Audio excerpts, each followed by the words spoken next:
যখন অহংকারী ফেরাউন মহান আল্লাহকে হত্যা করার উদ্দেশ্যে নাউজবিল্লাহ তার মন্ত্রী হামানকে সেই সময়কার সবচেয়ে উচ্চ টাওয়ার নির্মাণ করতে বলল, এবং সেই উচ্চ টাওয়ার থেকে সে যখন আসমানের দিকে তীর ছুঁড়েছিল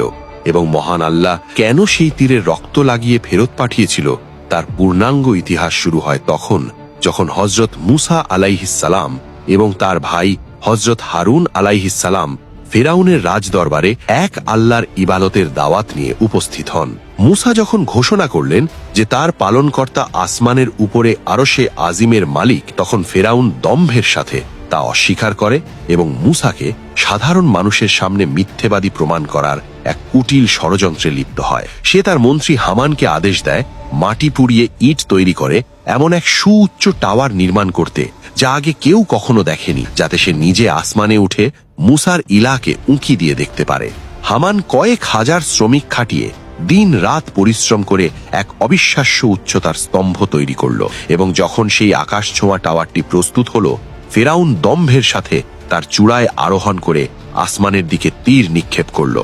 মহান আল্লাহ তাকে চরম ফিতনা বা পরীক্ষায় ফেলার জন্য কুদরতিভাবে সেই তীরের রক্ত মাখিয়ে ফেরত পাঠালেন, যাতে তার পতন আরো ভয়াবহ হয়। তীরের মাথায় রক্ত দেখে ফেরাউন উন্মত্তের মতো চিৎকার করে নিচে নেমে এসে তার প্রজাদের কাছে দাবি করতে লাগলো যে সে মূসার ইলাকে হত্যা করেছে, নাউজবিল্লাহ। কিন্তু ফেরাউনের এই ধৃষ্টতা যখন সীমালঙ্ঘন করল, তখন আল্লাহর নির্দেশে হযরত জিবরাইল আলাইহিসসালাম আবির্ভূত হলেন এবং তার বিশাল পাখার মাত্র একটি প্রচণ্ড আঘাতে সেই অহংকারের স্তম্ভকে 3 টুকরো করে মুহূর্তেই ধ্বংস করে দিলেন। বর্ণিত আছে যে সেই টাওয়ারের একটি অংশ ফেরাউনের বিশাল সৈন্যবাহিনীর ওপর পড়ে তাদের পিষে ফেলল, একটি অংশ অতল সমুদ্রে হারিয়ে গেল এবং বাকি অংশটি মাটির নিচে এমনভাবে দেবে গেল যে সেই দম্ভের কোনো চিহ্ন